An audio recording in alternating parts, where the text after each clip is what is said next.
Հարսանիքում միաժամանակ չէ սպարի Մոսկվայի հերթական զգուշացումը Երևանին պետք է ընտրել Եվրամիություն թե ԵԱՏՄ։ Արդյոք Սյունիքով անցնող Թրամփի ուղու հարցը տարածաշրջանում խամրել է, ով է թելադրողի դերում, Թրիփին Թեհրանից են անդրադարձել։ Արևմտյան Ադրբեջանի խոսույթը չի տեղավորվում խաղաղության տեսլականի մեջ։ Արտգործնախարար Միրզոյանի մեկնաբանությունը Նախիջևանում անցկացվելիք վերադարձ Արևմտյան Ադրբեջան կոնգրեսին։ Զգուշացում Թեհրանին Սպիտակ տնից, եթե բանակցությունները փակուղի մտնեն, Իրանին սպառնում է այնպիսի պատիժ, որ պատմության մեջ դեռ չի եղել։ Մոլորակի բնակչությունը կանգնած դեմոգրաֆիական ճգնաժամի առջև, ինչ լուծումներ կարող են լինել Հայաստանի համար բնակչության ծերացման դեմն առնելու համար։ Քննիչների եւ դատախազների աշխատավարձերը կտրուկ ավելացել են, ինչու չի բարձրանում նախաքննության որակը։ Շաքարային դիաբետով հիվանդ երեխաները զրկվում են հաշմանդամության կարգից եւ թոշակից, ծնողների դժգոհությունն ու որոշում ընդունողների պատճառաբանությունը։ Բացակայել աշխատանքից, բայց վճարվել հնարավորություն ունեն մինչև 12 տարեկան երեխա ունեցողները, նրանց համար ծնողական ժամ կսահմանվի։ Արմենիայի եթերում նորությունների գլխավոր ժամն է, բարի երեկո, ես Շահանե Մեժլումյանն եմ, ամենակարևորն ու դիտարժանը մեր եթերում։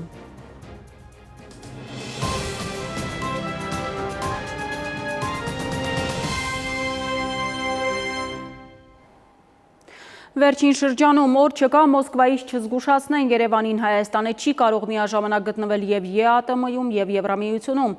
Այս անգամ էլ Ռուսաստանի փոխարտգործնախարար Միխայիլ Գալուզինն է հայտարարել, թե Երևանին երկու հարսանիքում միաժամանակ ապրել չի հաջողվի։ Եվրամիության հետ Հայաստանի գործակցության հարցը առաջարկել են քննարկել ԵԱՏՄ առաջիկա գագաթնաժողովում։ Ի դեպ Ռուսաստանի արտգործնախարարության ներկայացուցիչ Մարիա Զախարովան այսօր ասել է, որ Ռուսաստանը պաշտոնական ծանոթում է ստացել Հայաստանից, որ Փաշինյանը չի մասնակցի ԵԱՏՄ ղեկավարների հանդիպմանը։ Մոսկվան զգուշացնում է Հայաստանին, սակայն իշխանությունը հաշվի չի առնում այն։ Ռուսաստանի արտաքին գերատեսչությունից են մեսիջներ ուղարկում Հայաստանին։ Արևմուտքի, այդ թվում Եվրոպական միության նպատակներից մեկը Հայաստանին Ռուսաստանի դեմ հակամարտության մեջ օգտագործելն է։ Հայաստան Եվրոմիություն հայտարարության մեջ արդեն կան կետեր, որոնք արդեն հակասության մեջ են մտնում ԵԱՏՄ-ի հետ Հայաստան ունեցած պարտավորությունները։ Ունդեղ կա կիբերանվտանգության եւ այլն, որը Ռուսաստան ճշտամի երկիր ուրեմն դու ԵԱՏՄ-ի հետ դա չէ կարող զարգացնել։ Մենք զգում ենք, որ հայկական կողմը հայաստանյան ղեկավարությունը տրամադրվածություն չի ցուցաբերում լսելու մեր զգուշացումներն այն մասին, որ Արևմուտքի, այդ թվում Ռուսաստանի նկատմամբ բացահայտ թշնամական քաղաքականություն վարող Եվրամիության իրական նպատակը Հայաստանին Ռուսաստանի դեմ օգտագործելն է։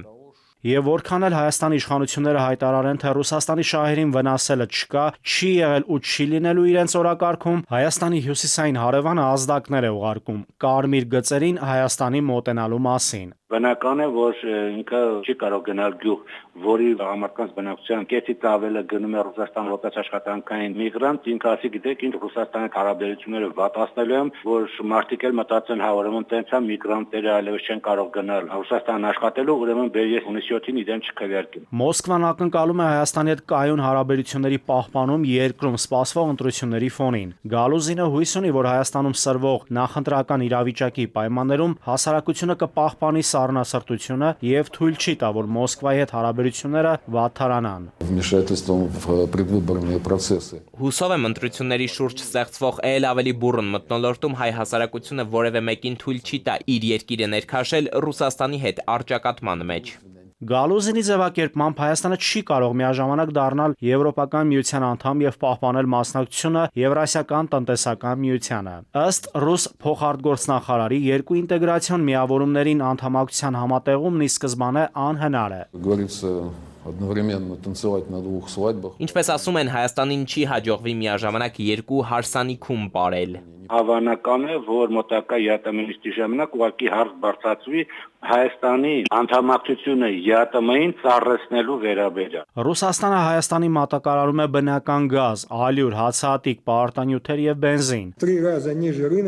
Ըստ Ռուսաստանի Դաշնության անվտանգության խորհրդի քարտուղար Սերգեյ Շոյգուի, դրանք շուկայականից 3 անգամ ցածր գնով գնով են հասցնում Հայաստանին։ Շոյգուի ձևակերպմամբ հայկական գյուղմթերքի արտահանման մինչև 98%-ը եւ թունդ ալկոհոլի արտահանման 78%-ը բաժին են կնում ռուսական շուկային։ Հայաստանի քաղաքացիներն ըստ Շոյգուի Ռուսաստանում աշխատում են առանց քվոտաների, արտոնագրերի եւ աշխատանքի թույլտվությունների։ Շոյգուն հարց է տալիս. օրինակ, ինչ պայմաններով է հայկական կողմը պատրաստվում Եվրամիություն արտահանել ծիրան, իշխանձուկ եւ հանքային ջուր։ Ապրանքները պետքա, որը որ Ռուսաստանը վաճառում, հիմա չի վաճառելու, պետքա թույլ տաս քո շուկանից կողացած, որ ինքը պատրաստվում է հայկական Եվրամիության չափանիշներին չհամապատասխանող անվորակ ապրանքը իր մոտ վաճառի քվոտաներ բացի։ Руководство этой страны в последнее время Ռուսաստանի անվտանգության խորհրդի քարտուղարի ձևակերպմամբ 2025-ից 26 թվականներին Հայաստանի ռազմավարական գործընկերներ են դարձել այնպիսի պետություններ, որոնք Մոսկվան համարում է ոչ բարեկամական։ Նա մասնավորապես Եվրոպական քաղաքական համայնքի գագաթնաժողովում Ուկրաինայի նախագահ Վլադիմիր Զելենսկուն հարթակ տրամադրել անվանել է ծաղր նացիզմի դեմ պայքարին մասնակցած հայերի հիշատակի նկատմամբ։ Նաիրի Մուրադյան, ժամը լրատվական։ Ինչ ապագա է սպասվում Թրիփին, մինչև ամերիկյան մասնագետների խումբը Սյունիքով անցնող ճանապարհի տեղորոշման հարցերն է քննարկում, Թրամփի ուղուն Թեհրանից են անդրադարձել։ Իրանի գերագույն հոգևոր առաջնորդի խորհրդականը ասել է, թե տարածաշրջանում միջանցքների քարտեզը գծում են ոչ թե Վաշինգտոնի սպառնալիքներով, այլ Իրանի ձևավորած իրողություններով։ Ըստ Ալի Ակբար Վելայաթի, Թրամփի երթուղու հարցը տարածաշրջանում խամրել է։ Էդուարդ Պողոսյանի անդրադարձը։ Պատերազմի բովի մեջ Իրանում չեն մոռացել Սյունիքի ամերիկյան ճանապարհը, որ մեր երկրի տարածքով Ադրբեջանից Նախիջևան անխոչնդոտ կապը պետք է ապահովի։ Վաղ առավոտից իրանական լրատվամիջոցները տարածում են այս թեմայով Իսլամական Հանրապետության գերագույն հոգևոր առաջնորդի խորհրդական, երկրի նախկին արտգործնախարար Վելայաթիի հայտարարությունը։ Մասնագետներն են ֆիքսում առաջինը 40-օրյա պատերազմի ընթացքում Իրանի իշխանական վերնախավում տեղի ունեցած նշանակալի փոփոխություններից հետո։ Կովկասում հաշվարկների փոփոխությունը եւ Թրամփի Զանգեզուրի միջանցք պարտադրված բառակապակցության խամրումը ցույց տվեցին, որ այժմ տարածաշրջանային միջանցքների քարտեզը գծում են ոչ թե Վաշինգտոնի սպառնալիքներով, այլ Թեհրանի ձևավորած դաշտային իրողություններով։ Փաստորեն Իրանում նույնիսկ կարծում են, որ Թրամփի երթուղու հարցը խամրել է տարածաշրջանում, այսինքն ըստ մասնագետների այս ճանապարհը չի ձևելու Հարավային Կովկասը կամ էլ թելադրելու նոր զարգացումները։ Պարզապես մի անգամ եւս Իրանը շեշտում է, որ ինքը դեմ է Զանգեզուրի միջանցքի։ Դուք լսել եք երբևէ Թուրքիան, Ադրբեջանը ասեն Թրամփի հազվադեպ նրանք էլ են Զանգեզուրացում, նրանք դա անցալում են որպես Զանգեզուրի միջանցք, որովհետև այդ բոլոր ինչ որ իրանք պահանջում էին հենց այդպեսին է։ Ամիսներ առաջ սակայն նախքան Ամերիկան ու Իսրայելը կհարվածեին Իրանին, Հայաստանում Իսլամական Հանրապետության դեսպան Խալիլ Շիրղոլամին լրատվամիջոցների հետ զրույցում հայտարարել էր, որ եթե Սյունիքի ճանապարհի նպատակը պարզապես հնարավորությունների ընդլայնումն է եւ այն աջակցելու է հայ-ադրբեջանական խաղաղությանը, ապա Թեհրանը սրան դեմ չէ։ Ընդ որում իրանցի դիվանագետը նույն օրը նաեւ շեշտել էր, որ մեջբերում Թրիփը ոչ թե միջանցք է, այլ ճանապարհ։ Չեմ կարող բացատրեմ գուցե տվյալ պահին նպատակը հարմար է եղել, այդպես ասել։ Հիմա դարձյալ Հայաստանի ինքնիշխան տարածքով անցնելիք ճանապարհը միջանցք են կոչում Իրանի հոգևոր բարձր իշխանությունում, թե ինչու են Թեհրանի տեսակետները փոխվում, իրանագետն առայժմ սրա բացատրության տարբերակը չունի, փոխարենը վստահ է Վելայաթիի ակնարկը Երևանին ուղղված չէ։ Ներկա դրությամբ այս լոկ հիշեցում է իմ կարծիքով նաև ԱՄՆ-ին, որ դուք այստեղ էլ մեծ այդ խնդիր ունեք, այսինքն Հայաստանին այդքան չի վերաբերում, ինչքան ԱՄՆ-ին։ Թրամփի երթուղու հետ կապված իդեպ Երևանում էական նորություններ չկան։ Բաքուն իր վերահսկողության տարածքում ինչ-որ շինարարությունների ավարտից է խոսում, մեզ մոտ պատասխանատու պաշտոնյաները ձևակերպում են ճանապարհի հետ կապված խորը դետալիզացված քննարկումներ են ընթանում։ Էդուարդ Պողոսյան, ժամը լրատվական։ Ախուրյան Արաքս գետերի ջրերի համատեղ օգտագործման հարցն է քննարկվել Հայաստան-Թուրքիա հանձնաժողովի նիստում, որն առաջին անգամ անցկացվել է Երևանում, տեղեկացնում է Հայաստանի ջրային կոմիտեն։ Անդրսահմանային ջրային ռեսուրսների կառավարման հայ-թուրքական հանձնաժողովների հանդիպումը կայացել է Հայաստանի եւ Թուրքիայի սահմանային անցակետում, այնուհետև ջրառ ընկերության շենքում։ Ըստ ընկերության տնօրենի, կնքված փաստաթղթերը կազմվել են երկուստեք շահավետ պայմաններով, ձեռք են բերվել կարևոր պայմանավորվածություններ։ Բաքուն շարունակում է առաջ մղել արևմտյան Ադրբեջան խոսույթը, հունիսի 18-ից 19 որոշել են Օրդուբադում վերադարձ արևմտյան Ադրբեջան 3-րդ փառատոն կոնգրեսը անցկացնել։ Հարցին անդրադարձել է արտգործնախարար Միրզոյանը, ասել, որ արևմտյան Ադրբեջան խոսույթը չի տեղավորվում խաղաղության տեսլականի մեջ կամ առնվազն չի նպաստում խաղաղությանը։ Մենք քանի անգամ առիթ ունեցել ենք ասելու, որ արևմտյան Ադրբեջանի խոսույթը եւ դրա հովանավորումը կամ աջակցությունը Ադրբեջանի պետական կառույցներից չի տեղավորվում խաղաղության, բարի դրացիության, միմյանց քաղաքական անկախության եւ տարածքային ամբողջականության ճանաչման այդ մեծ խոսույթի եւ գործընթացի շրջանակում, որը մենք Ադրբեջանի մեր գործընկերների հետ նախաձեռնել ենք։ Քանի անգամ հրապարակավ մեր հանձնառությունները վերահաստատել ենք, ստորագրված թղթեր ունենք եւ դեռ կունենանք։ Այո, այս հարցում մենք չունենք համաձայնություն։ Ֆրանսիայի նախագահ Էմանուել Մակրոնը հեռախոսազրույց է ունեցել Ադրբեջանի նախագահ Իլհամ Ալիևի հետ։ Մակրոնը սոցցանցի իր էջում գրել է, որ Ալիևի հետ զրույցում վերահաստատել է Ֆրանսիայի աջակցությունը Հայաստանի եւ Ադրբեջանի միջև խաղաղության գործընթացին եւ դրա շարունակական առաջընթացի կարեւորությանը։ Քննարկել են նաեւ տարածաշրջանային հարցեր եւ երկկողմ հարաբերությունների զարգացման ներուժը։ Այժմ այն մասին, թե ինչ են դիտելու թողարկման երկրորդ հատվածում։ Զգուշացում Թեհրանին սպիտակ տնից, եթե բանակցությունները փակուղի մտնեն, Իրանին սպառնում է այնպիսի պատիժ, որ պատմության մեջ դեռ չի եղել։ Մոլորակի բնակչությունը կանգնած դեմոգրաֆիական ճգնաժամի առջև, ինչ լուծումներ կարող են լինել Հայաստանի համար բնակչության ծերացման դեմն առնելու համար։ Քննիչների եւ դատախազների աշխատավարձերը կտրուկ ավելացել են, ինչու չի բարձրանում նախաքննության որակը։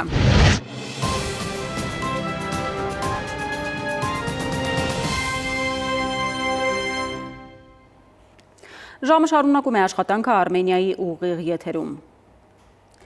Սպիտակ տնից զգուշացրել են Իրանին հնարավոր են աննախադեպ ռազմական գործողություններ։ Սպիտակ տան աշխատակազմի ղեկավարի տեղակալ Ստեֆան Միլլերը նախազգուշացումը հղել է Իրանի ղեկավարությանը, նշել, որ խաղաղության բանակցությունները գնում են դեպի փակուղի։ Միլլերը Fox News-ին ասել է, թե Իրանի ղեկավարությունը առերեսվել է Վաշինգտոնի կրիտիկական վերջնագրին։ Իրանի այս նոր թիմը պետք է ընտրություն կատարի, նրանք կարող են կամ համաձայնվել Միացյալ Նահանգներին գոհացնող թղթի հետ կամ զինվորականների կողմից այնպիսի պատժի ենթարկվել, ինչպիսին ժամանակակից պատմության մեջ չի եղել։ Սա այն ընտրությունն է, որի առջև նրանք կանգնած են, ասել է Միլլերը։ Իրանը պատրաստ է անհրաժեշտության դեպքում եւ բանակցություններ վարել Միացյալ Նահանգների հետ եւ պատերազմել, հայտարարել է այդ երկրի արտգործնախարարը։ Արաղչին ասել է, որ Իրանի դիվանագիտական ջանքերը կշարունակվեն ռազմական հրամանատարների հետ սերտ համակարգմամբ։ Արտգործնախարարությունը իր առաքելությունը չի դիտարկում անջատ մյուսների առաքելությունից, որտեղ անհրաժեշտ է պայքարել, կպայքարենք, որտեղ անհրաժեշտ է բանակցել, կբանակցենք, նշել է Արաղչին։ Ռուսաստանը միջուկային զորավարժություն է անցկացնում Բելարուսի հետ միասին։ Ռուսաստանի պաշտպանության նախարարությունը հայտարարել էր, որ զորավարժությունների շրջանակում մշակվում է միջուկային զենքի համատեղ կիրառումը, այժմ հրապարակել է միջուկային զորավարժությունների տեսանյութը։ Միջուկային ուժերի համատեղ մարզումից հետո Բելարուսի նախագահ Ալեքսանդր Լուկաշենկոն հայտարարել է,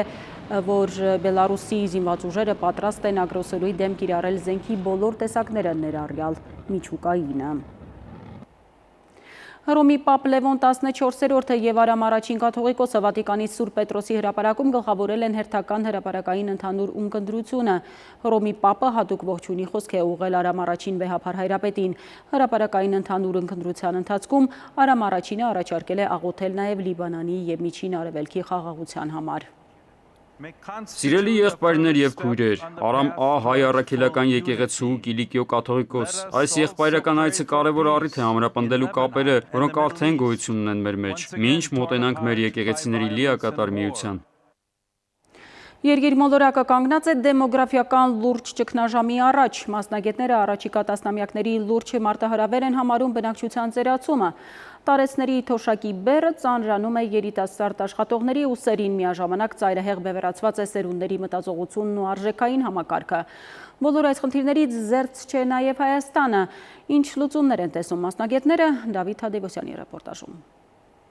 Բնակչության ծերացումը աստիճանաբար դառնում է ոչ միայն ժողովրդագրական, այլև սոցիալական ու տնտեսական լուրջ մարտահրավեր, ահա զանգում են մասնագետները։ Ծնելիության նվազումը, կյանքի տևողության աճն ու երիտասարդ սերնդի փոփոխվող կենսակերպը փոխում են հասարակության կառուցվածքը, առաջ բերելով նոր խնդիրներ, աշխատուժի պակասից մինչև սերունդների միջև խորացող տարբերություններ։ Փորձագետների խոսքով այս փոփոխությունները հատկապես փոքր երկրների համար կարող են ավելի շոշափելի հետևանքներ ունենալ։ ցույց է տալիս ծնվածների թիվը քանի գնալ նվազելու է։ Բնակչությունը կանգնած է դեմոգրաֆիական ճգնաժամի առջև, երկրատնդի մակարդակում դա ակնհայտ է։ Խնդիրը միայն թվերի հետ կապված չէ, նշում են մասնագետները։ Ասում են, երբ հասարակությունում նվազում է երիտասարդների թիվը, փոխվում է նաև տնտեսական բեռի բաշխումը, քանի որ աշխատող բնակչության վրա մեծանում է պատասխանատվությունը, ապահովելու տարեցների սոցիալական եւ կենսաթոշակային կարիքները։ Աշխատող մասը բնակչության, որը ստեղծում է բարիքներ ու եկամուտները, հարաբերական նվազում է։ Եթե շատ նվազի, ստացվել է, որ ասենք մեկ աշխատող 3 հոգու պետք է պահից, դա բնական է տնտեսական շատ լուրջ խնդիրներ առաջացնելու։ Փոփոխությունները զգացվում են նաև հասարակական հարաբերություններում, նկատում են մասնագետները։ Թվային տեխնոլոգիաների ազդեցությամբ փոխվում է սերունդների միջև կապը եւ ավանդական արժեքների փոխանցումը դառնում է ավելի բարդ։ Նշում են, թե բնակչության ծերացման կանխարգելման գործընթացում Հայաստանի համար հնարավոր լուծումներից կարող է լինել հայրենադարձության խթանումը եւ սփյուռքի ներուժի օգտագործումը։ Երիտասարդ ծերունդները ավելի շատ իրենց, ասենք, կրթությունը, դաստիարակությունը, գիտելիքները ստանում են ոչ թե ընտանիքում դպրոցում, այլ ինտերնետում։ Իսկ ինտերնետը բոլորովին ուրիշ տիրույթ է, էլի դրական բան չի սա։ Մեր ռեսուրսը շատ ավելի մեծ է, եթե մենք կարողանանք դրանից օգտվել։ Ազայից մի երկիր տես հնարավորություն ունի, որ դրսի իր ազգատիցներին բերի, էլի ոչ թե օտար երկրացիների։ Բնակչության ծերացումը մասնագետների գնահատմամբ առաջիկա տասնամյակների կարևորագույն մարտահրավերներից է լինելու, եւ որքան արագ են փոխվում ժողովրդագրական միտումները, այնքան ավելի հրատապ է դառնում ոչ միայն տնտեսական ու սոցիալական համակարգերի վերանայումը, այլև սերունդների միջև կապը պահպանելու հարցը։ Դավիթ Թադևոսյան, ժամը լրատվական։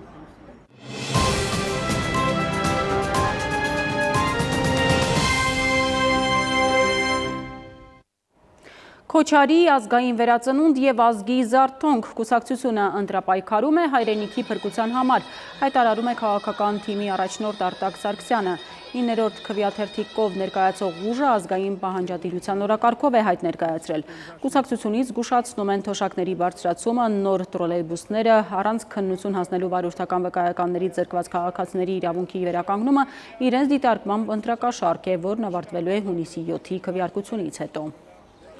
Մարդիկ հիմնականում ամենաշատը խափնվում են ընտրություններից առաջ եւ պատերազմի ժամանակ։ Մի խափնվեք, ճիշտ ընտրություն արեք,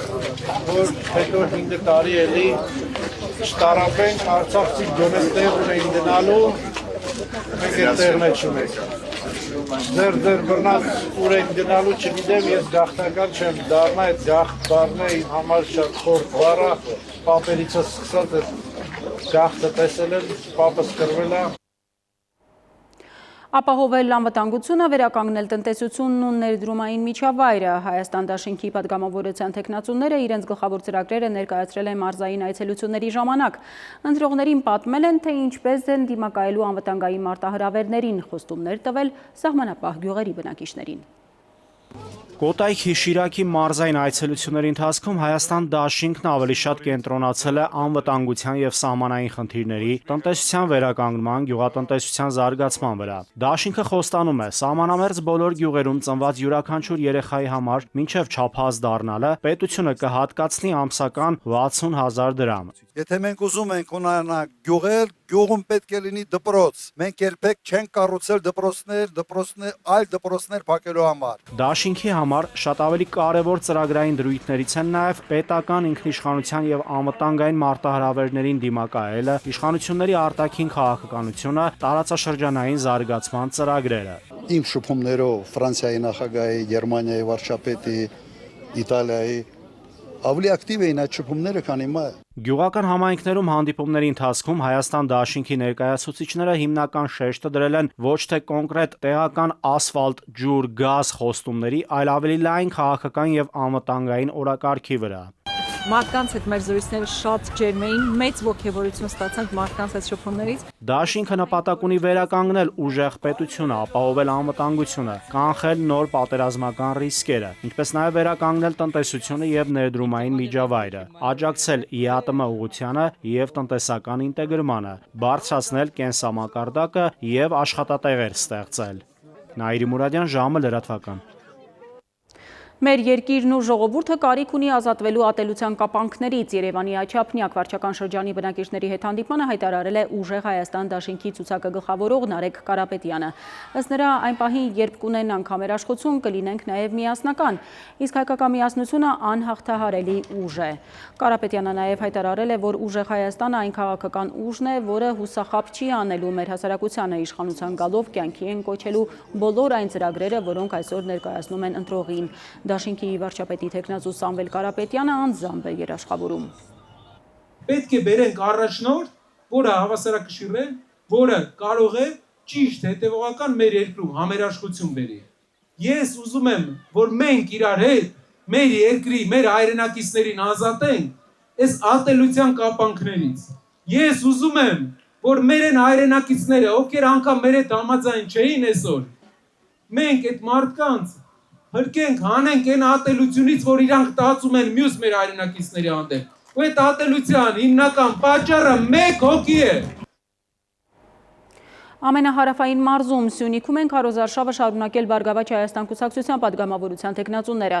Ոչ թե խոսքերը, այլ գործն ու արդյունքն են կարևոր, կապանցիներին ասել է Գագիկ Ծառուկյանը։ Մեղրեցիներին էլ խոստացել վերականգնել հայի արժանապատվությունը։ Քարոզարշավի 14-րդ օրը Բարգավաճ Հայաստան կուսակցության ղեկավարը կոչ է անում չհուսահատվել, փոխարենը հունիսի 7-ից Գագիկ Ծառուկյանի խոսքով սկիզբ են դնելու նոր հաղթանակների, վերականգնելու հայի արժանապատվությունը։ Բարգավաճ Հայաստան կուսակցության ղեկավարը Մեղրիից Ագարակ է ուղևորվել, ինչպես յուրաքանչյուր բնակավայրում, այստեղ եւս նրան հարազատի պես են դիմավորել։ Առողջանեք, ամուր, երկարապեք։ Իրար հետ, այո։ Ինչ որ ասել եմ,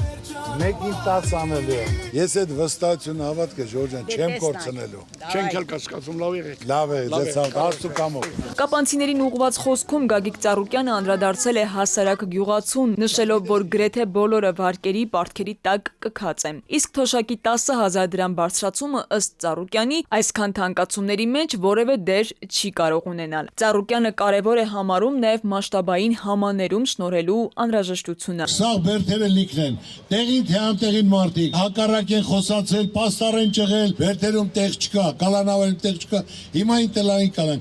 Մինչև 10 տարի էլ ներում ենք շնորհելու, որ այդ մարդկանց հնարավորություն տրվի, գնան ասեն իրենց ընտանիքներին, իրենց կանանց, իրենց բալիկներին եւ ծնողներին։ Ժողովուրդը կեղծ խոստումներից, ատելության խոսքից արդեն հոգնել է, ասում է Բարգավաճ Հայաստան կուսակցության ղեկավարն ու հավելում, պոպուլիզմին պետք է փոխարինեն գործը, արդյունքն ու հանրային համերաշխությունը։ Քնարիկ Պետրոսյան, ժամը լրատվական։ Այսօր միջին կեսաթոշակը ավելի բարձր է, քան նվազագույն սպառողական զամբյուղը, մինչև 18 տարեկան եւ 65 տարեկանից բարձր քաղաքացիները օգտվում են առողջության համընդհանուր ապահովագրության համակարգից։ Այընթապցիների հետ հանդիպմանը նշել է քաղաքացիական պայմանագիր կուսակցության պատգամավորության թեկնածու Նիկոլ Փաշինյանը։ Կուսակցության ներկայացուցիչները քարոզարշավ են իրականացնել Արարատի մարզի մի շարք բնակավայրերում։ Նրանք քաղաքացիներին են ներկայացրել նախորդ տարիներին երկրում իրականացված կապիտալ ներդրումների արդյունքները։ Այս տարվա մեջ 235 միլիոն դոլարի նախագիծ ընթացքի մեջ է։ Այսինքն մեր process-ները գնալով արագանում են։ Եվ ես ուզում եմ դիմել բոլոր այն մարդկանց, ում ճանապարհը դեռ նորոգված չի, ում երեխայի մանկապարտեզը դեռ կառուցված կամ հիմնանորոգված չի, ում երեխայի դպրոցը դեռ կառուցված եւ հիմնանորոգված չի։ Ես ձեզ հավաստիացնում եմ, որ շատ երկար սպասելու անհրաժեշտություն չի լինի։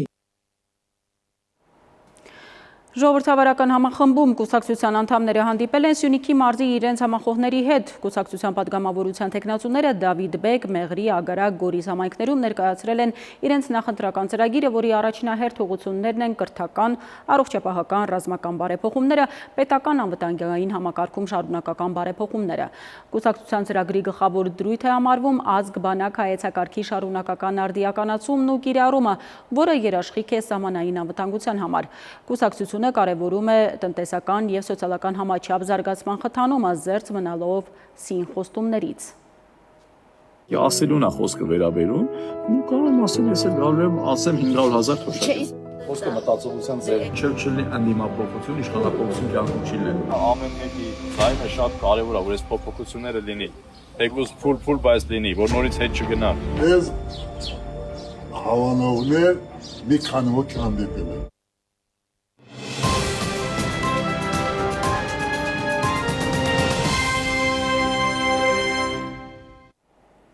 Նախաքննական մարմինները որքանով են արդյունավետ գործում, համակարգի ֆինանսավորումը եռակի աճել է, քննիչներն ու դատախազների աշխատավարձերը բավականին բարձրացել, սակայն նախաքննության որակը դրանից չի փոխվել։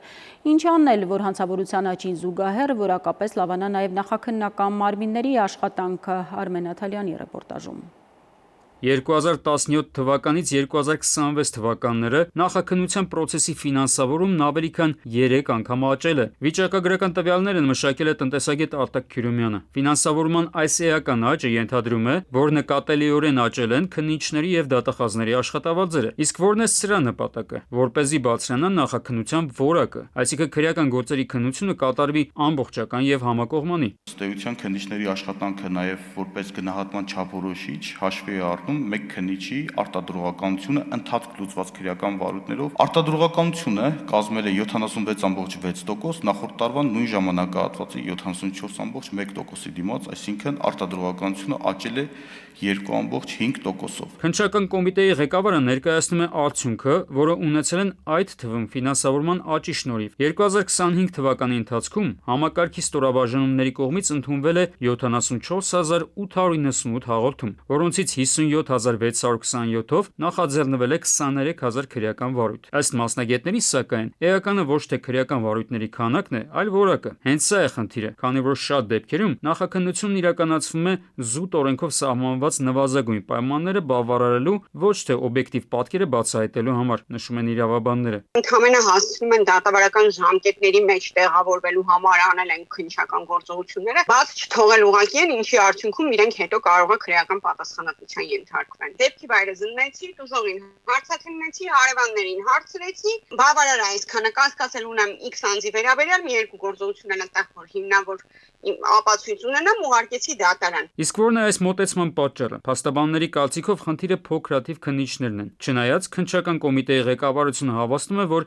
իրենց հաստիկներն ամբողջությամբ համալրված են։ Վերջին տարիներին սենց համալրվածություն երբևիցե չի եղել։ Այսօր նույնիսկ մտածում ենք այդքան շրջանավարտներին նշանակեմ պաշտոնում, թե չէ։ Օր-օրի վրա մենք ունենում ենք հանցավորության աճ, եւ այդ պայմաններում կապ չունի քննիչը ստանում է, հա, միգուցե մոտիվացիայի առումով համաձայն եմ մի քիչ շատ գումար ստանալու կամ ավելի շատ գումար ստանալու դեպքում մոտիվացիան շատ բարձր է լինում, բայց անձը ֆիզիկապես թեկուզ ցանկացած մոտիվացիայի պայմաններում պիտի ֆիզիկապես հասցնի։ Մեծ հաշվով այս ամենը հանգեցնում է նրան, որ մարդիկ կորցնում են հավատն առ նախաքննական մարմին։ Արմեն Աթալյան, ժամը լրատվական։ Կրկին դադար մեր եթերում կվերադառնանք րոպեներ անց։ Շաքարային դիաբետով հիվանդ երեխաները զրկվում են հաշմանդամության կարգից եւ թոշակից, ծնողների դժգոհությունն ու որոշում ընդունողների պատճառաբանությունը։ Բացակայել աշխատանքից, բայց վճարվել հնարավորություն ունեն մինչև 12 տարեկան երեխա ունեցողները, նրանց համար ծնողական ժամ կսահմանվի։ Մետեո աշխարհ ջերմաստիճանը կբարձրանա ավելին քիչ ուշ։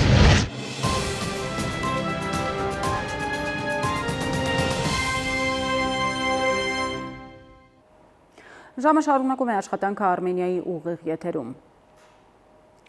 Թանկ դեղորայքից եւ ատամնաբուժի ծառայություններից անվճար օգտվել այլևս հասու չէ շաքարային դիաբետով հիվանդ երեխաների համար։ Փոփոխություններ են տեղի ունեցել հաշմանդամություն ստանալու կարգում եւ հիվանդ երեխաները զրկվել են թոշակից ու բազում արտոնություններից։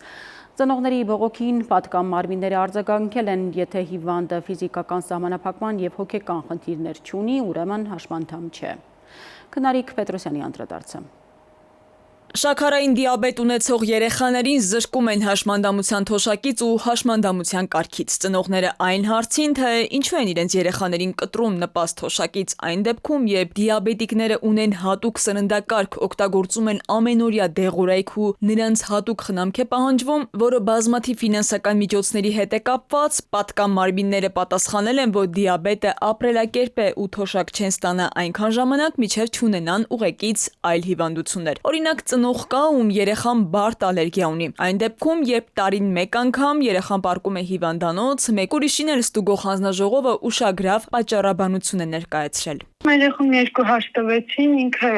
բաների հետ կապված դու կարող ես ներարկում կատարես, ասեց այո կարում եմ։ Չգիտեմ, այնտեղ ոտքերին հենց մենք չափումներ արեցին, ինչ էին չափում։ Ասեցի բա վերջը եկրին իրանց եկ կարելի է հասնել, եթե մեկին տալիս են, մեկին չգիտեմ, որ երեխեքան ստանում են։ Ասեցի, որ խնդիրներ առաջանա իր մոտ։ Հաշմանդամության կարգը ըստ էության տալիս է մի շարք առավելություններ, օրինակ նրանք բույրսպասարկումը ստանում են լիովին անվճար, ստոմատոլոգիական ծառայություններից սկսած մինչև բարդ վիրահատական միջամտություններ տարին մեկ անգամ էլ կարող էին առողջարան գնալ։ Պետությունը նաև կատարում էր ուսման վարձի փոխհատուցում։ Ժամը լրատվականին սոցիալնախարարությունից պարզաբանում են, հաշվի են առնում, թե անձը տվյալ պահին որքանով է ֆունկցիոնալ։ Գնահատում ենք տվյալ անձի ֆունկցիոնալությունը, թե որքանով է նա կարողանում հասարակական կյանքին մասնակցել, լիարժեք ինտեգրվել, ինքնագործունեություն ծավալել եւ այլն։ Շաքարային դիաբետի պատճառով առաջացած ֆունկցիոնալ խանգարումն այն աստիճանի չէ, որ հանգեցնի հաշմանդամության կամ կենսագործունեության որևէ սահմանափակման, օրինակ ֆիզիկական սահմանափակման կամ հոգեկան լուրջ խնդիրների։ Միասնական սոցիալական ծառայությունը հենց այս հիմնավորմամբ է մերժել շաքարային դիաբետ ունեցող մի շարք քաղաքացիների հաշմանդամության կարգ սահմանելու դիմումները։ Մայրաքաղաքից դուրս ապրող դիաբետիկների վիճակը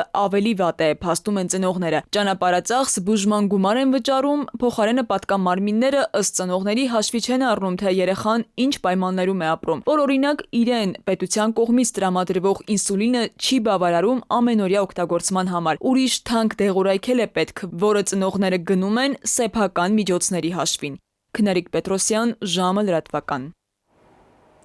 Շտապ օգնության հասած բժիշկներին նահաբեկելու հերթական դեպքն է տեղի ունեցել Հայանիստ գյուղում 49-ամյա տղամարդը ոչ սթափ վիճակում սպառնացել է բժիշկներին, խոչընդոտելով նրանց մասնագիտական գործողություններին։ Տղամարդը ձերբակալվել և տեղափոխվել է Մասիսի բաժին։ Օրվա մյուս ուշագրավ լուրերը մեկ տեսաշարով։ Ծնողական ժամ, նոր քայլ աշխատանքի և ընտանիքի հավասարակշռության համար։ Աշխատող ծնողների սոցիալական պաշտպանությունը բարձրացնելու նպատակով աշխատանքային օրենսգրքում կատարվելու են փոփոխություններ։ Համապատասխան օրինագծով սահմանվում է ծնողական ժամ հասկացությունը, որը թույլ կտա մինչև 12 տարեկան, ինչպես նաև հաշմանդամություն ունեցող մինչև 18 տարեկան երեխաներ ունեցող ծնողներին ավելի ճկուն համատեղել աշխատանքն ու ընտանիքը, առանց աշխատավարձի կորստի։ Նոր կարգավորումները նախատեսում են տարբերակված մոտեցում կախված երեխաների թվից և խնամքի բեռից, նվազեցնելով սթրեսը, ուշացումները ու աշխատավայրում վեճերը։ Հայաստանի կառավարությունը Ռոսսելխոզնադզորից պաշտոնական որևէ գրություն չի ստացել Հայաստանից ծաղիկների արտահանման ժամանակավոր սահմանափակման մասին։ Այսպիսի հայտարարություն է այսօր արել էկոնոմիկայի նախարար Գևորգ Պապոյանը։ Ըստ նրա, իրավիճակը կառավարելի է և ռուս գործընկերների հետ ակտիվ աշխատանքներ են ընթանում։ Մայիսի 20-ին հայտնի է դարձել, որ Ռոսսելխոզնադզորը 2026 թվականի մայիսի 22-ից ժամանակավոր սահմանափակումներ կմտցնի Հայաստանից մատակարարվող ծաղկային արտադրանքի ներմուծման համար։ Կառավարությունը նախաձեռնել է փոփոխություններ 2025-2029 թվականների տավարաբուծության զարգացման ծրագրում, նպատակ ունենալով այն դարձնել առավել շահավետ և իրատեսական տնտեսվարողների համար։ Հաշվի առնելով տոհմային խոշոր եղջերավոր կենդանիների միջազգային գների աճը և վարկերի ցածր հասանելիությունը, առաջարկվում է բարձրացնել մեկ գլխի հաշվարկային առավելագույն արժեքը մինչև 1,1 միլիոն դրամ, փոխհատուցման չափը մինչև 50%, իսկ վարկերը տրամադրել 0% տոկոսադրույքով և 18 ամիս արտոնյալ ժամկետով։ Փոփոխությունների նպատակն է լուծել ցածր մասնակցության խնդիրը, խթանել ավելի լայն շրջանակի ներգրավումը և ապահովել կովերի գլխաքանակի ու կաթի արտադրության աճը։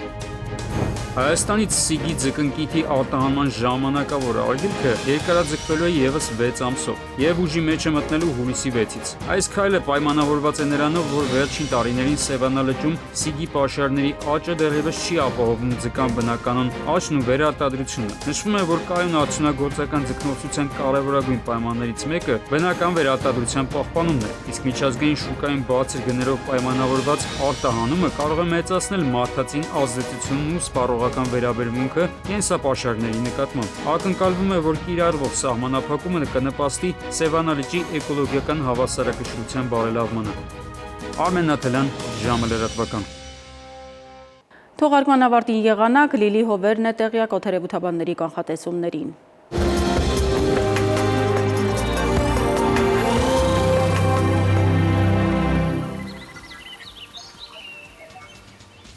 Բարերեկո եղանակի տեսության հովանավորն է իտալական ունիկալ ապրանքանիշը, իր որակյալ և գերխնայող գազի կաթսաներով։ Դրանք պաշտոնապես ներկայացված են էքստերիեր խանութ սրահներում, ունիկալ տարվա բոլոր եղանակներին, մետեոաշխարհ նախ Հայաստան։ Մեր երկրի մեծ մասում նոր օրը կանցնի տեղումներով, առանձին վայրերում սպասվում է նաև կարկուտ։ Ջերմաստիճանը առաջիկա օրերին կբարձրանա մոտ 6 նիշ։ Վաղը ցերեկը Շիրակում, Կոտայքում, Գեղարքունիքում, Արագածոտնի եւ Վայոց-Ձորի լեռնային գոտիներում կդիտվի 13-ից 17 աստիճան։ Վայոց-Ձորի եւ Արագածոտնի նախալեռներում սպասվում է 18-ից 23, Լոռիում 14-ից 18, Տավուշում 19-ից 22 աստիճան, Արարատում, Արմավիրում, Սյունիքի հովտային գոտիներում վաղը ցերեկը սպասվում է առավելագույնը 23 աստիճան, Սյունիքի նախալեռներում կդիտվի 16-ից 18, Երևանում օրը կանցնի տեղումներով, այս գիշեր սպասվում է 10-ից 12, ցերեկը 19-ից 21, երեկոյան 16-ից 18 աստիճան։ Եվ հրաժեշտից առաջ հիշեցնեմ, որ մեր այս թողարկումից հետո Արմենիայի եթերում ընտրության ժամն է, այսօրվա հյուրը Ուժեղ Հայաստան կուսակցությունների դաշինքի պատգամավորության թեկնածու Դավիթ Ղազինյանն է։ Այսքանն էինք պատրաստել այսօրվա համար, ես ձեզ հրաժեշտ եմ տալիս եւ մաղթում խաղաղ գիշեր։